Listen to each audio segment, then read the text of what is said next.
जय मल्हार।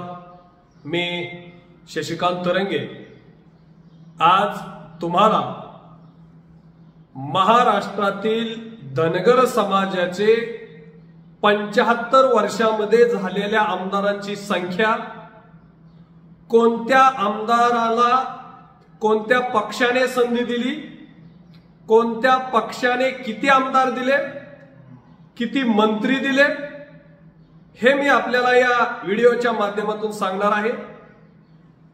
देशाला स्वातंत्र्य मिळून 75 वर्षे झाली आणि 75 वर्षांमध्ये महाराष्ट्रामध्ये जे आमदार विधानसभेचे आणि विधान परिषदेचे अस्तित्वात आले ते आमदार 6000च्या जवळपास आमदार हे महाराष्ट्रामध्ये अस्तित्वात आले आणि त्या 6000मध्ये धनगर समाज हा महाराष्ट्रामध्ये 2 नंबरचा समाज आणि या समाजाचे लोकप्रतिनिधी हे सभागृहामध्ये समाजाच्या भूमिका मांडण्यासाठी कोणत्या पक्षाने किती आमदार पाठवले आणि किती मंत्री केले हे मी तुम्हाला या व्हिडिओच्या माध्यमातून सांगणार आहे। दुर्भाग्य आमचं असं आहे की 6000 आमदार या महाराष्ट्रामध्ये अस्तित्वात आले आणि त्यापैकी धनगर समाजाचे फक्त 31 आमदार हे महाराष्ट्राच्या विधानसभेत आणि विधान परिषदेमध्ये गेले। दोन्ही मिळून 31चा आकडा धनगर समाजाचा 75 वर्षात या राजकारण्यांच्या भूमिकेमुळे धनगर समाजाला मिळालेला जे लोकप्रतिनिधित्व आहे ते किती तुटपुंज लोकप्रतिनिधित्व आहे हे आपण पाहिलं पाहिजे। आणि त्यामध्ये सर्वप्रथम आपण पाहूया, महाराष्ट्रामध्ये 31 आमदार विधानसभा आणि लोकसभे विधान परिषदेमध्ये गेले, त्याचबरोबर एक राज्यसभा सदस्य खासदार म्हणून गेले आणि एक आपल्या 7 जणांना मंत्री म्हणून या महाराष्ट्रामध्ये 75 वर्षात मंत्री म्हणून धनगरांना काम करायची संधी मिळाली। कसा आपला विकास होणार, कोण आपला विकास करणार, आपले लोकप्रतिनिधी तिथं नसतील तर मित्रांनो आज महाराष्ट्र जातीयवादाने भरभटलेला महाराष्ट्र आहे। जो तो फक्त आपल्या जातीचा विचार करू लागला, हा मित्रांनो तुम्हाला विचार करावा लागेल की तुमच्या जवळचा माणूस जर सभागृहामध्ये नसेल तर तुमचं आरक्षण मिळणार नाही, तुमच्या गावाला रस्ता मिळणार नाही, तुमच्या वाड्या वस्त्यांवरचे प्रश्न सुटणार नाहीत। आता जे काही शिक्षक भरतीमध्ये घोटाळे सुरू आहेत, बिंदू नियमावलीचे प्रश्न आहेत, त्या सगळ्या प्रश्नांवरती जर आपल्याला आवाज उठवायचा असेल तर लोकप्रतिनिधी हे सभागृहामध्ये असले पाहिजेत आणि तेच आपले नसल्यामुळं किती आपलं नुकसान झालंय ते आपण बघूया। आज काँग्रेस हा देशातला सगळ्यात मोठा पक्ष, या काँग्रेसने धनगर समाजाला 75 वर्षांमध्ये फक्त 11 विधानसभेची संधी दिली। त्या 11 विधानसभेच्या संधी त्यामध्ये 5 विधान परिषदेवरती आणि 11 विधानसभेवरती। भारतीय जनता पार्टी जो देशामध्ये जगामध्ये 1 नंबरची पार्टी, त्या भारतीय जनता पार्टीने 3 विधान परिषदेवरती संधी दिली आणि 4 विधानसभेवरती संधी दिली, 1 राज्यसभेवरती संधी दिली आणि राष्ट्रीय समाज पक्ष हा मित्र पक्ष म्हणून जानकर साहेबांना 1 संधी दिली। राष्ट्रवादी काँग्रेस पार्टी 2 विधानसभा आणि 2 विधान परिषद अशी 4 जणांना राष्ट्रवादीने आजपर्यंत संधी दिली। शिवसेनेने 1, शेकापने 1, भारिपने 1 आणि कम्युनिस्टने 1 अशी धनगर समाजाची 31 आमदारांना आतापर्यंत काम करण्याची संधी मिळाली। आता जे काँग्रेसने 11 विधानसभा सदस्य दिले ते कोण कोण दिले हे आपण बघा। केशवराव राऊत सांगोला विधानसभा मतदारसंघातून, अण्णासाहेब लेंगरे आटपाडी विधानसभा मतदारसंघातून, बॅरिस्टर टी.के. शेंडगे हे जत विधानसभा मतदारसंघातून, मल्हारराव माहुलकर हे मोर्शी अमरावती या विधानसभा मतदारसंघातून, पारुताई वाघ एरंडोल जळगाव या विधानसभा मतदारसंघातून, गणपतराव पाटील हे इंदापूर विधानसभा मतदारसंघातून, पोपटराव कोकरे हे शिरूर पुणे जिल्हा या विधानसभा मतदारसंघातून, अनंतकुमार पाटील हे वाशिम मतदारसंघातून, काकासाहेब थोरात हे कुर्ला मुंबई या ठिकाणच्या विधानसभा मतदारसंघातून शिवाजी बापू शेंडगे हे कवठे मंकाळ मधून आणि आनंदराव देवकाते हे दक्षिण सोलापूर विधानसभा मतदारसंघातून या मंडळींनी विधानसभेवरती त्या ठिकाणी प्रतिनिधित्व केलं आणि विधान परिषदेवरती काँग्रेसने कोणाकोणाला संधी दिली हे आपण बघूया। यामध्ये विजयराव मोरे बारामती, अनंतकुमार पाटील यांना विधान परिषदेवरती पण संधी मिळाली। माधवराव धायगुडे हे खंडाळा तालुका सातारा जिल्हा यांना सुद्धा विधान परिषदेवरती संधी मिळाली। त्यानंतर रामहरी रुपनवर हे माळशिरस तालुक्यातील यांना देखील विधान परिषदेवरती संधी मिळाली आणि आपल्यातले कलाकार कलागुणांना वाव दिला म्हणून ना दो मानवर यांना देखील विधान परिषदेवरती संधी मिळाली। त्यानंतर भारतीय जनता पार्टीने विधानसभेमध्ये कोणाकोणाला संधी दिली हे आपण बघा। भारतीय जनता पार्टीने नानाभाऊ कोकरे हे खामगाव विधानसभा मतदारसंघातून, अनिल अण्णा गोटे हे धुळे विधानसभा मतदारसंघातून, प्रकाश अण्णा शेंडगे हे जत विधानसभा मतदारसंघातून आणि राम शिंदेसर यांना कर्जत जामखेड मधून विधानसभेवरती संधी दिली। त्यानंतर विधान परिषदेवरती भारतीय जनता पार्टीने कोणाकोणाला संधी दिली हे आपण पाहूया। त्यामध्ये अण्णासाहेब डांगे यांना अनेक वर्ष भारतीय जनता पार्टीने विधान परिषदेवरती संधी दिली। त्यानंतर राम शिंदे सरांना आता विधान परिषदेवर संधी दिली, गोपीचंद पडळकरांना विधान परिषदेवरती संधी दिली आणि भारतीय जनता पार्टीचा मित्रपक्ष म्हणून जानकर साहेबांना विधान परिषदेवरती संधी मिळाली। त्याचबरोबर राज्यसभेवरती विकास महात्मे यांना संधी मिळाली। या लोकांना विधान परिषद आणि विधानसभेवरती भारतीय जनता पार्टीने आतापर्यंत 75 वर्षात संधी दिली। त्यानंतर राष्ट्रवादी काँग्रेस पार्टीने पोपटराव गावडे यांना शिरूर विधानसभा मतदारसंघातून संधी दिली आणि इंदापूर मधून दत्ता मामा भरणे यांना राष्ट्रवादी काँग्रेस पार्टीने विधानसभेवरती संधी दिली आणि विधान परिषदेवरती राष्ट्रवादी काँग्रेस पार्टीने रामराव वडकुते साहेब यांना संधी दिली आणि रमेश भाऊ शेंडगे यांना देखील राष्ट्रवादी काँग्रेसने विधानसभेवरती संधी दिली। त्यानंतर शिवसेनेने नारायणआबा पाटील यांना संधी दिली, परंतु चालू आमदार असताना सुद्धा शिवसेनेने केवळ धनगर समाजाचा द्वेष म्हणून आबांचं तिकीट काढलं की काय असा संपूर्ण महाराष्ट्राला प्रश्न पडला। सांगोल्याचे आपले ज्यांनी जागतिक विक्रम केला ते गणपतराव देशमुख साहेब हे इतक्या वर्ष आमदार का राहिले तर ते शेतकरी कामगार पक्षातून होते आणि म्हणून ते सलग 11 वर्ष विधानसभेमध्ये आबासाहेबांनी प्रतिनिधित्व केलं, ते शेतकरी कामगार पक्षातून। विठ्ठलराव नाईक हे कळमनुरी हिंगोली मतदारसंघातून आमदार होते, ते कम्युनिस्ट पार्टीतून आमदार होते। त्यानंतर हरिभाऊ बदे हे भारिप मधून प्रकाश आंबेडकर साहेब यांच्या पार्टीतून अकोल्यातून 10 वर्ष आमदार होते।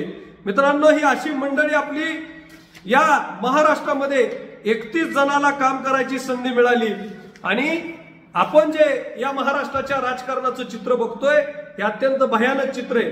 या 31 जणाला काम करायची संधी मिळाली, परंतु 10 वर्षाच्या पुढं एकाही मतदारसंघामध्ये मित्रांनो आपले आमदार का टिकत नाहीत याचं चिंतन तुम्ही केलं पाहिजे।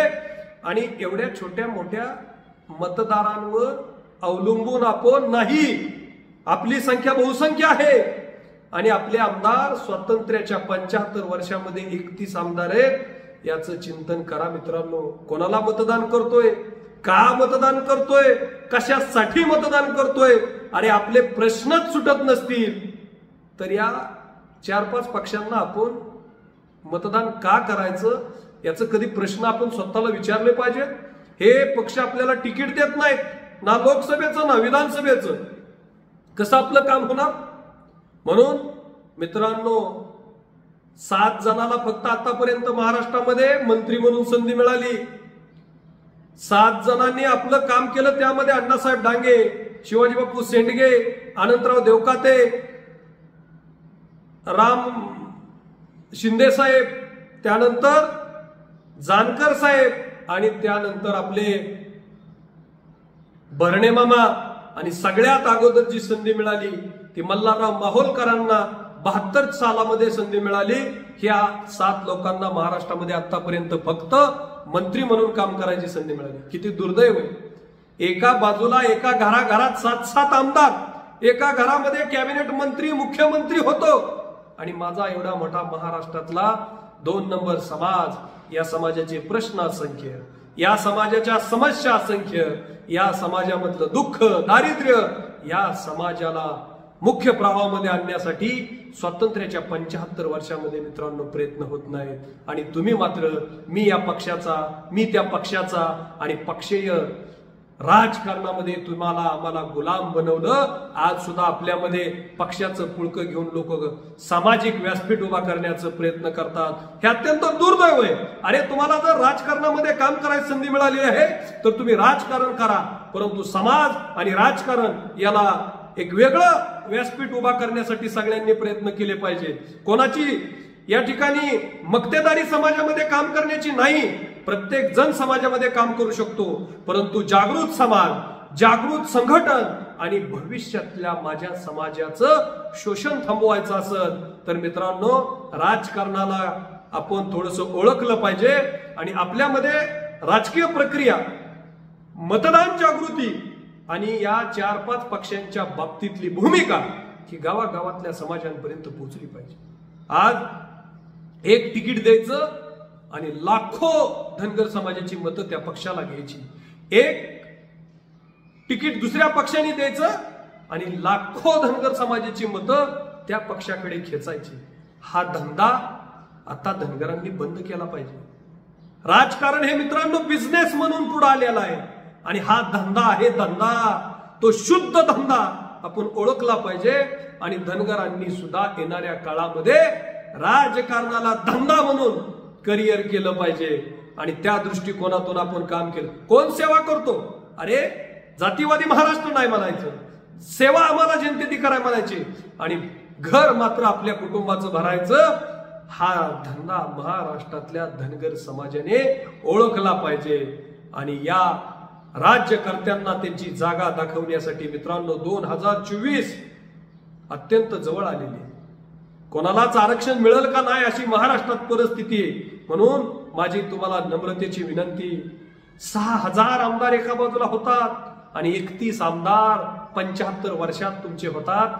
थोडी तरी जनाची नाही मनाची आपल्या मनाला वाटली पाहिजे आणि त्या दृष्टीतनं काम केलं पाहिजे. आमदार जे आमदार झाले ते धनगर समाजाचे झाले. त्यांनी विधानसभेत काय बोलले? धनगर आरक्षणाचा प्रश्न त्या 31 जणांनी किती वेळा मांडला? धनगर समाजाच्या आरक्षणाच्या बाबतीत, मेंढपाळांच्या बाबतीत, योजनांच्या बाबतीत किती काम केलं हे सुद्धा कागद घेऊन मी तुम्हाला यांचा छडा लावणार आहे. कारण फक्त आपल्या समाजाचा आमदार आहे म्हणून आपली कामं होतील या भ्रमामध्ये धनगर समाजाच्या कार्यकर्त्यांनी राहू नये.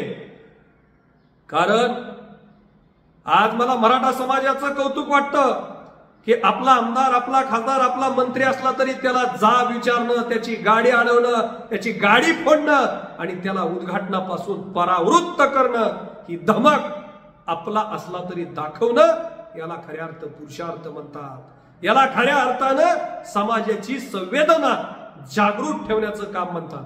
आपण मात्र आपल्या माणसाला प्रश्न विचारला की आपण त्याला वेगळ्या भूमिकेमध्ये बघतो.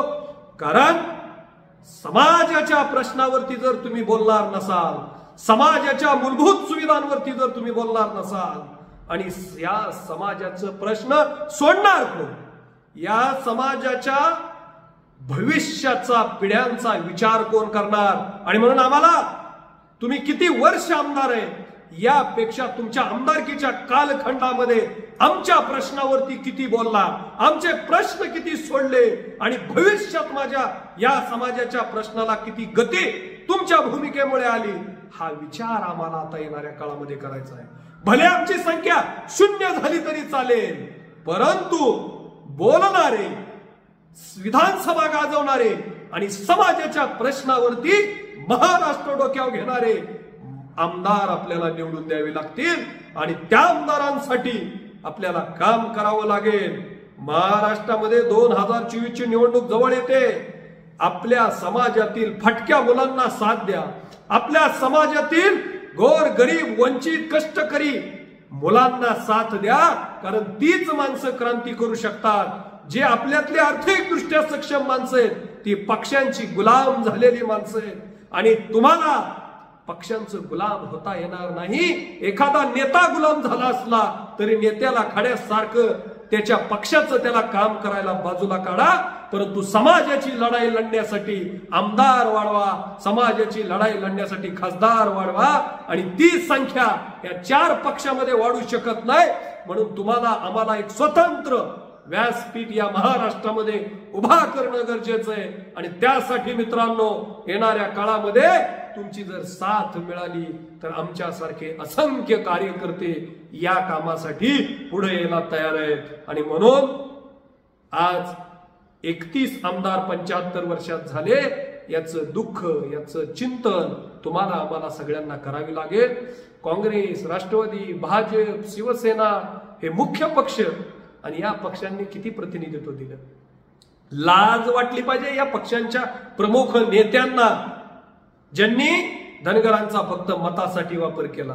म्हणून मित्रांनो म्हातारी मेल्याचं दुःख नाही, काळ सुखवतोय, पिढ्या बर्बाद होत आहेत, भविष्य काळ भयानक आहे, हे सगळं आपण ओळखलं पाहिजे आणि येणाऱ्या काळाची पावलं ओळखून तुम्हाला आम्हाला राजकारणामध्ये पर्याय उभा करता आले पाहिजेत आणि ते पर्याय तुमच्या आजूबाजूला आहे त्यांना पुढे घ्या। भले आपण सत्ताधारी जमात 10 वर्ष नाही झाली तरी चालेल, पण या महाराष्ट्रातला प्रत्येक तालुक्यामध्ये जर विरोधक कोण आहे असं जर उत्तर विचारलं तर तिथं धनगर समाजाचा तरणा बांड पोरगा हा पुढे आलेला दिसला पाहिजे। तरच मित्रांनो तुम्ही राजकीय क्रांती करू शकता, मतामध्ये क्रांती करू शकता आणि मताची क्रांती हीच तुमच्या जीवनाची अनमोल क्रांती आहे। डॉक्टर बाबासाहेब आंबेडकर दिल्याने शस्त्र तुम्ही वापरू शकत नसाल तर तुम्ही पुरुषार्थ गाजवू शकत नाही, तुम्ही तुमचा स्वाभिमान गाजवू शकत नाही। आणि म्हणून आज तुम्हाला थोडंसं या व्हिडिओच्या माध्यमातून तुमच्या आमदारांची संख्या सांगितली, तुमच्या मंत्र्यांची संख्या सांगितली। विधान परिषद ही तर मला असं वाटतं की ती अत्यंत तुटपुंजी धनगर समाजाच्या वाट्याला येते आणि तिचंच मात्र आपण उद करतो। ही संख्या वाढली पाहिजे, ह्या 4-5 पक्षांवर जरब आपण बसवली पाहिजे आणि म्हणून येणाऱ्या काळामध्ये आपल्याला एक योग्य अशी दिशा निवडून काम करावं लागेल।